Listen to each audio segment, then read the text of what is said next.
Baik, bismillahirrahmanirrahim. Assalamualaikum warahmatullahi wabarakatuh.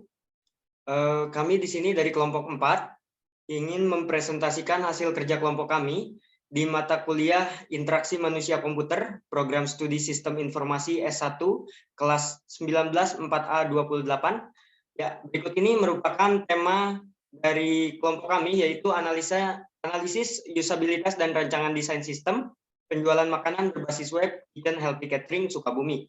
Ya, di sini saya akan memperkenalkan terlebih dahulu beberapa kelompok dari kelompok 4 atau kelompok kami. Yang pertama ada saya sendiri, Ahmad Lutfiandi Putra, dengan NIM 19201041. Kemudian ada rekan saya, Nadia Awali Febriani, dengan NIM 192001.8. Yang terakhir ada Tina Rahmansari, dengan NIM 19201007. Selanjutnya, mari kita lanjut saja ke pembahasan.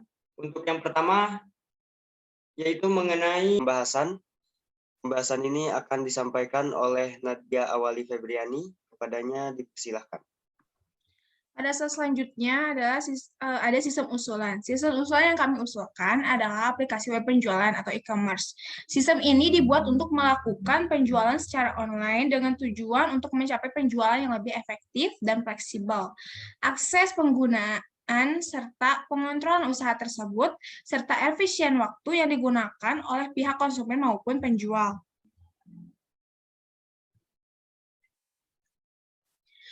Selanjutnya, proses bisnis. Proses bisnis merupakan serangkaian aktivitas yang bertujuan untuk mencapai tujuan suatu kelompok, suatu proses dapat terdiri dari beberapa aktivitas. Ada 3 jenis aktivitas di sini, yaitu pertama adalah kejadian-kejadian operasional atau operating event adalah terdapat dalam sistem kami menjual, menerima pesanan pelanggan. Kedua, kejadian-kejadian informasi atau informasi event merupakan proses cetak laporan penjualan yang dilakukan oleh admin.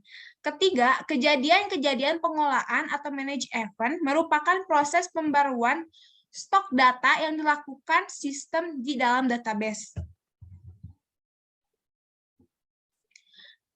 Kemudian ada teknik pengumpulan data. Teknik pengumpulan data yang kami lakukan ialah observasi secara online atau by internet. Kami mengunjungi beberapa aplikasi penjualan berbasis website maupun aplikasi mobile. Kami mempelajari prosedur keluar masuk data atau produk dan mempelajari sistem yang telah ditetapkan saat ini. Hasil yang didapat adalah mengetahui sistem kerja yang berjalan, sehingga kami dapat melaporkan kegiatan langsung pada apa yang telah dilihat dan dipelajari, sehingga dapat dituangkan dalam penulisan laporan ini. Selanjutnya ada studi pustaka atau literature review. Metode studi pustaka kami gunakan untuk memperoleh materi dari berbagai sumber seperti buku, jurnal, internet, dan media tulis lainnya. Hal ini mendapatkan data dengan cara mempelajari buku-buku yang berkaitan dengan judul yang diambil, sehingga kami mendapatkan gambaran secara teoritis yang berguna untuk perancangan maupun penulisan penelitian ini. Buku-buku yang diambil tentunya yang berkaitan dengan tema studi kasus yang kami ambil. Selain itu juga studi pustaka diperoleh dengan cara browsing, internet, dan juga literature review lainnya. Dari teknik pengumpulan data yang kami gunakan di atas, maka seperti yang kita tahu bahwa data-data yang kami gunakan adalah data-data sekunder. Selanjutnya ada analisis kebutuhan fungsional dan non-fungsional sistem. Di dalam tabel fungsional terdapat login dan logout, input konsumen, input admin, input produk, serta pola pesanan. Serta di tabel non-fungsional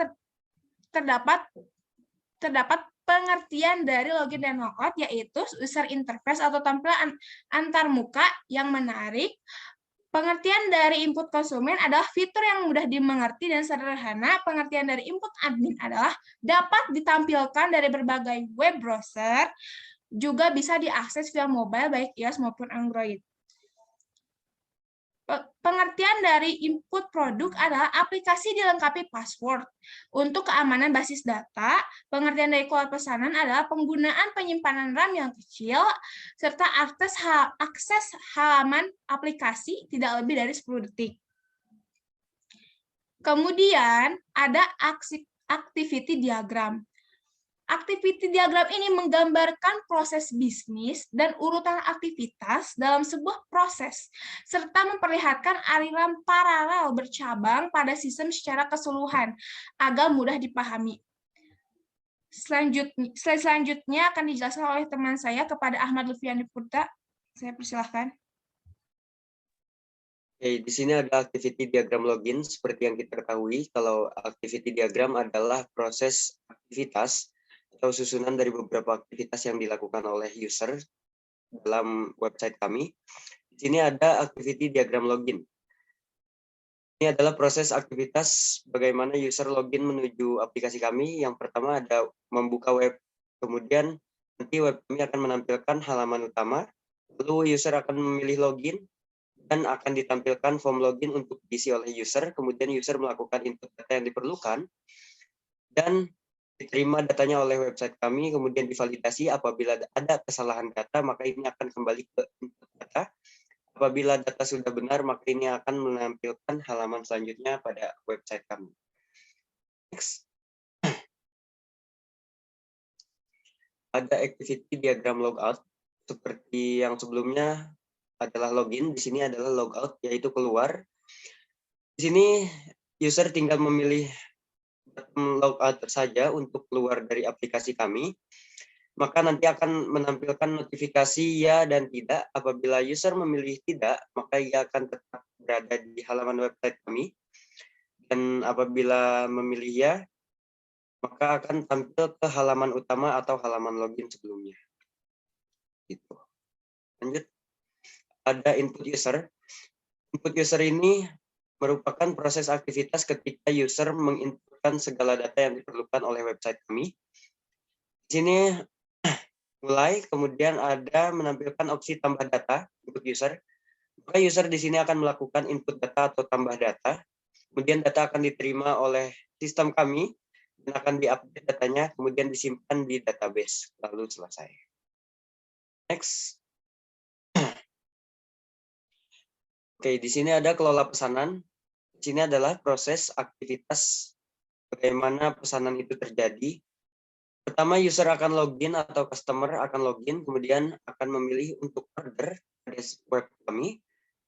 Lalu nanti akan tampil list produk apa saja yang tersedia, kemudian produk akan dipilih oleh customer.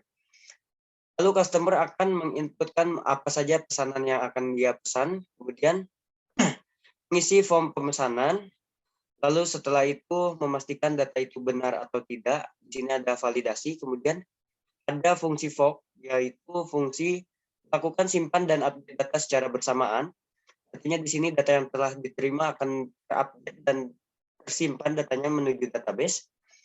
Lalu setelah itu apabila data sudah benar, maka akan melanjutkan ke form pembayaran yang akan diisi oleh customer nantinya. Kemudian setelah diisi, nanti customer akan melakukan konfirmasi. Jika ya, maka ia akan menerima pesanan dan akan dicetak penjualan. Sebaliknya, jika tidak, maka akan tetap di form pengisian pembayaran. Next.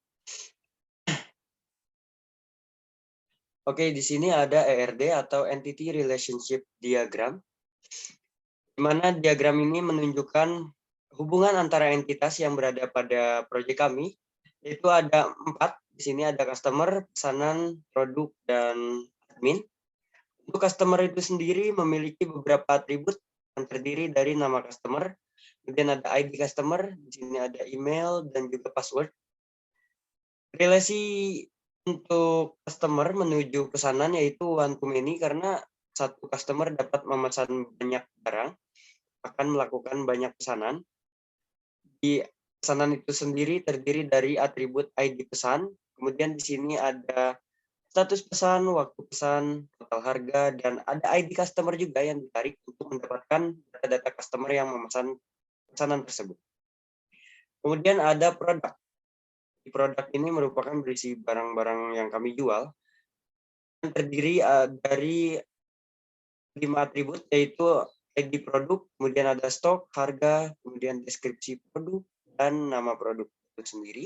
Untuk relasi antara pesanan dengan produk, yaitu ini sebenarnya many to many, karena banyak pesanan menuju banyak barang, jadi tidak hanya satu barang yang dapat pesan banyak, itu pun barang lainnya. Lalu di sini ada admin. Untuk admin sendiri memiliki 4 atribut, yaitu ID admin, nama, kemudian email, dan password admin. Untuk relasi admin kepada pesanan, karena pesanan ini akan diproses atau dikelola oleh admin, maka many to one di sini untuk relasinya, yaitu banyak pesanan akan dikelola oleh satu admin. Seperti itu untuk penjelasan mengenai ERD. Next. Baik, selanjutnya ada spesifikasi file database yang akan dijelaskan oleh Bina Rahmansari. Kepadanya dipersilakan. Silakan. Pembahasan selanjutnya di sini ada mengenai spesifikasi file. Dengan elemen data ada ID customer, ada ID produk, admin, dan pesanan.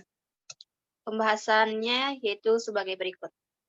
Di mana spesifikasi file customer ini, nama filenya itu sebagai file customer.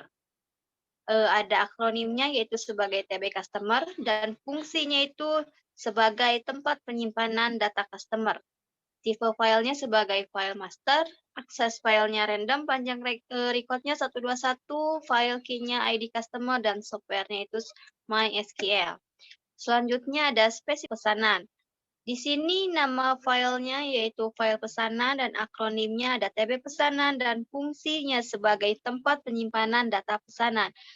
Tipe file di sini yaitu sebagai file master, dan akses filenya yaitu random, panjang recordnya 77, file key-nya ID pesan, dan softwarenya MySQL. Lanjut di spesifikasi file produk. Di spesifikasi file produk di sini, nama filenya itu sebagai file produk, dan akronimnya itu TB produk, dan fungsi spesifikasi file produk ini yaitu sebagai tempat penyimpanan data produk, di mana tipe filenya ada file master, akses filenya random, panjang recordnya 167, file key-nya ID produk, dan softwarenya pun MySQL. Dan selanjutnya ada spesifikasi file admin, di mana spesifikasi file admin di sini yaitu nama filenya sebagai file admin, dan akronimnya sebagai TB admin, dan fungsinya itu di sini sebagai tempat penyimpanan data admin. Tipe filenya yaitu ada file master, akses filenya random, panjang recordnya 121, file key-nya ID admin, dan softwarenya MySQL.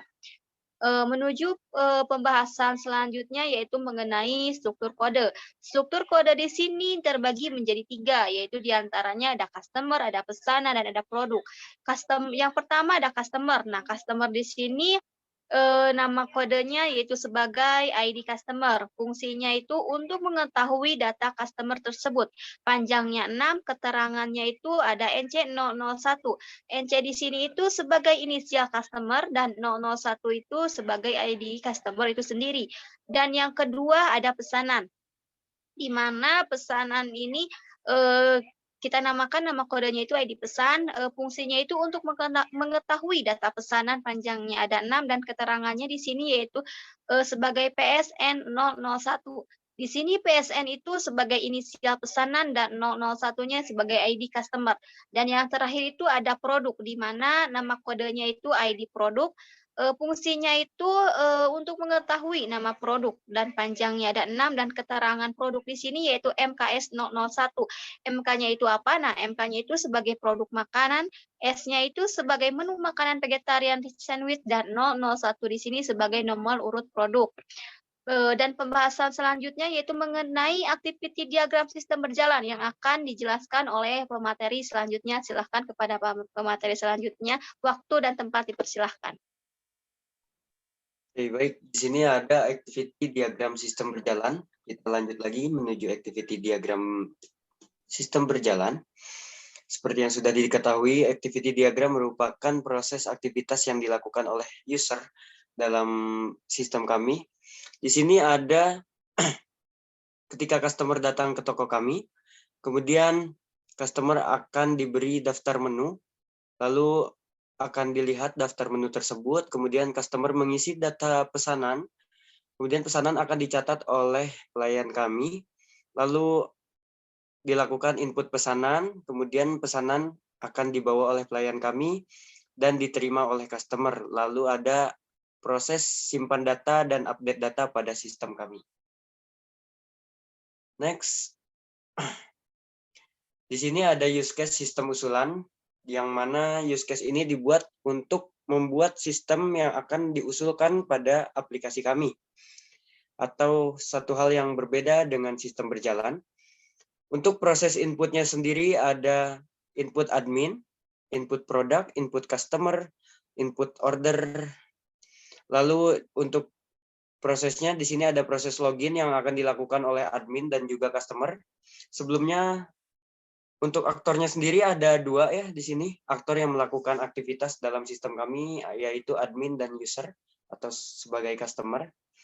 Kemudian admin di sini juga bisa melakukan cetak order, ada input order juga. Input order juga bisa dilakukan oleh customer juga. Lalu ada logout di bagian terakhirnya. Next.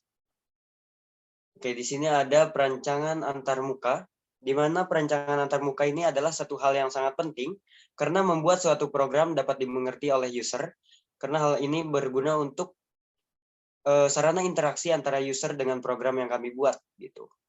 Next.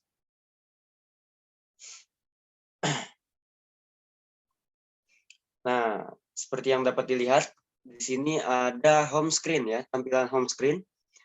Tampilan ini harus dibuat semenarik mungkin dan sesederhana mungkin agar user dapat mengerti. Dapat dilihat ya gambarnya seperti ini. Untuk rancangan ini bertujuan sebagai tempat bagaimana user login. Nah, di sini ada beberapa button, yaitu button login, kemudian ada button forget password apabila pengguna lupa password. Next. Ya, di sini ada food gallery atau galeri makanan yang tersedia di aplikasi kami. Jadi rancangan ini kami buat untuk memudahkan user atau customer kami melihat seperti apa wujud dari makanan-makanan kami yang tersedia dalam food gallery. Seperti itu. Next. Ada food description yang akan dijelaskan oleh Nadia Awali Febriani. Kepadanya dipersilahkan. Di slide ini terdapat food description atau disebut juga rancangan antarmuka. Ini adalah halaman yang terdapat deskripsi produk yang terdapat di halaman sebelumnya. Di halaman ini, pengguna bisa mengetahui bagaimana isi produk yang akan dijual oleh penjual. Next, selanjutnya di slide selanjutnya adalah order output. Rancangan antarmuka order output ini di halaman ini terdapat data produk apa saja yang telah dipilih oleh pengguna di halaman food gallery. Di halaman ini juga terdapat total harga di setiap produk yang dipilih pengguna serta tombol submit untuk menyimpan order data bisa dilihat dalam gambar di slide ini. Next, slide selanjutnya ada log screen. Rancangan antarmuka log screen di halaman ini terdapat tombol register dan logout. Tombol register berfungsi untuk membuat akun baru pengguna, serta fungsi tombol logout untuk pengguna keluar dari akun. Serta di sini, di gambar ini juga terdapat tulisan beli lagi. Jika customer ingin membeli lagi atau ingin memesan lagi, customer bisa mengklik tulisan beli lagi untuk kembali memesan kembali. Slide selanjutnya akan dijelaskan oleh teman saya kepada Pina Ramansali, dipersilakan.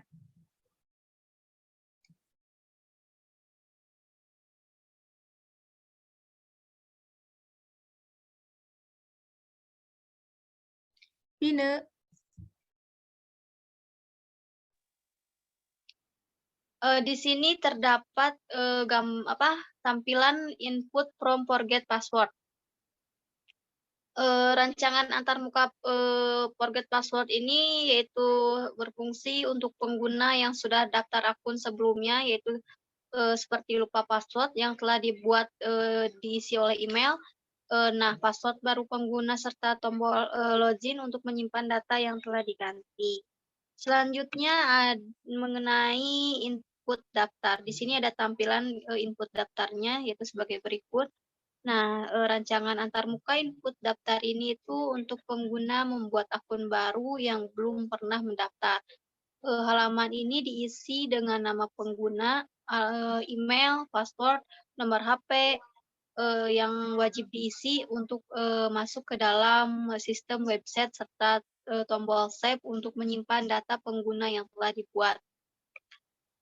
Selanjutnya ada tampilan ini output dokumen. Nah, output dokumen ini yaitu rancangan antarmuka output dokumen yang di mana halaman input daftar ini yang terdapat nama pengguna, email, nomor telepon pengguna, serta password pengguna yang telah diisi. Yang terakhir ada tampilan output laporan penjualan. Kembali kepada moderator. Oke, untuk output laporan penjualan, tambahan sedikit. Di sini dapat dilihat ya, ada tampilan menu apa saja yang keluar, kemudian dengan jumlah berapa, dan total penjualan berapa selama 1 bulannya. Untuk output laporan penjualan itu sendiri akan kami serahkan kepada pimpinan kami, gitu, atau dicetak sebagai dokumentasi per bulannya. Oke, mungkin cukup sekian pembahasan dari kelompok kami mengenai tema e-commerce dengan judul yang tadi, dengan judul penjualan dan pemesanan. Apabila ada kritik dan saran, silakan bisa kalian sampaikan melalui kolom komentar. Untuk linknya akan kami sertakan beserta dokumen, jadi bisa dilihat oleh teman-teman nanti. Terima kasih. Wassalamualaikum warahmatullahi wabarakatuh.